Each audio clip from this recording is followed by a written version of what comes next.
Hey guys, Chris Woolley here. I'm a headshot photographer based out of Spokane, Washington, and I work with actors all the time. And there's been a huge rise in the number of self-submits or video submits that we're doing. And quite a few actors come to me looking for advice on lighting and audio and basically how to up the production value of their self-submits so that you can be more successful at it. So today we're going to be looking at audio options, specifically looking at budget microphones, so under $50. What can you do to increase the quality of your audio that you're getting while still recording with your cell phone or a basic digital camera?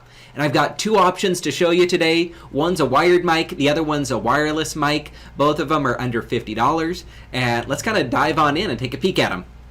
So up first, I've got this VidMic Pro wired lapel mic. So on one end, we've got the lapel microphone, just clips to your shirt, jacket, whatever the case is. And on the other end, we've got a standard 1/8 inch headphone. So plug in. So if you do have like the iPhone, you are going to have to get an adapter to plug it in because, well, the headphone jacks aren't there anymore. But the kind of cool thing about this is that it's got 20 feet of wired cable with it. And that's a ton of cable. So the basic setup would be that you'd clip the lapel microphone on, you'd run the cable down your clothing, along the floor, and then up into your cell phone. And this is going to give you a wired connection. So things that I really like about this microphone is that it's hardwired and does not need batteries. And it actually produces very nice results. We get very natural with kind of a lower frequency range coming through, which I think is really nice. Adds a little bit of drama and impact to it. Very high quality sound for about $15, $20. Not a bad price at all. Now the downside of this microphone is that it's got a 20-foot cable. That means that every time you're going to be using it, you're going to have to untangle this beast of a cable and get it run and set up. So if you've got the time or maybe a permanently set up corner of your apartment or something that you're doing recording on, that's not an issue at all. You're going to have really good results and great sounding audio with it. If you're packing it up every time, plan on spending a few minutes untangling this cable. You know how bad it is with just headphones that get tangled up? Well, now we've got 20 feet of cable that you have to deal with as well.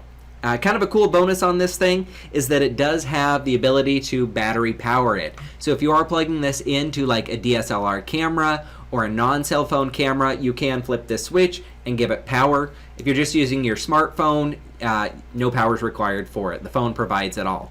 So pretty cool setup for about $20. I'll post the link in the comments. Up next, we've got a $40 wireless microphone. And I was kind of skeptical on this one at first. It gets mixed reviews on Amazon, so I wasn't quite sure if it was going to work for me or not. So this is Furby, I don't know how to pronounce that one, but it's a UHF microphone. And basically what you do is you plug this end into your smartphone or your digital camera, and it wirelessly receives the signal. Now, if you are using a smartphone, you will have to use this included adapter that comes with it, and you plug it into the microphone side, connect it, and then plug it into your camera. This is for headphones if you're wanting to do audio monitoring at the same time. So you plug this in on one end. On the other end, we have this wireless microphone. So this is the transmitter, and this is the lapel. You've got a nice cable, so this can stick in your pocket. This can run up underneath your clothing and clip on to your clothing, and you're able to get wireless sound. So I'm actually pretty surprised at how natural it sounds. It doesn't seem to be picking up the low ends or the high ends with a bias, so pretty neutral sound, not a bad thing. It does have kind of a large head to it, so it's kind of hard to hide it. Take it for what it's worth. I do like that it is wireless, so you don't have to worry about tripping over cables, anything like that. You can move around. Other cool thing is this kit comes with 2 microphones, not just one. That means that you can mic up your second reader or someone that's off camera, and they can still have good clean audio as well. So that's a huge bonus if you're going to be doing self-submits, that you've got the ability to have 2 people recording. So now the downsides to these microphones, there is some interference if you get too far away. The website says around 100 feet is how far you've got. I did not have that good of luck. If you stay under about 40, 50 feet, totally reasonable for a self-submit. I had great luck with it without picking up interference.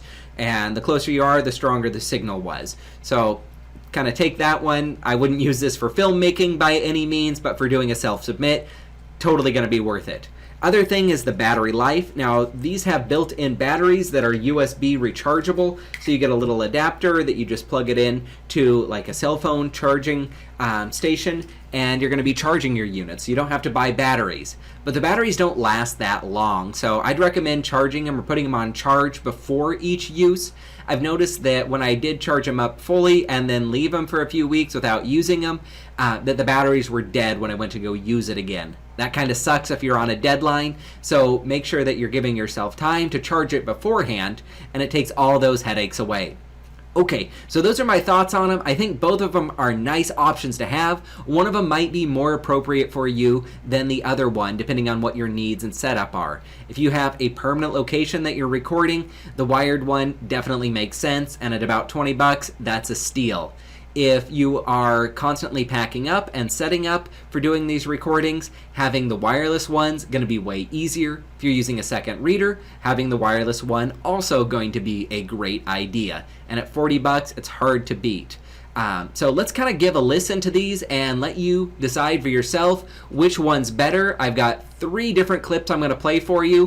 One is reading with no microphone. You can see how tinny and distant it sounds. We've got unequal audio levels. It's not a very good way to project yourself. Second one, we've got the wired lapel mic. Notice that we've got good, clean audio with the really deep basses. Definitely digging that. Third one, we've got the wireless microphone with a little bit more of a neutral setting on it. So give them a listen if you're interested in picking one of these up. I've got links in the comments. Thanks, guys. Camera-only audio reading William Shakespeare Star Wars, Verily a New Hope. It is a period of civil war. The spaceships of the rebels striking swift from the base unseen have gained a victory o'er the cruel galactic empire.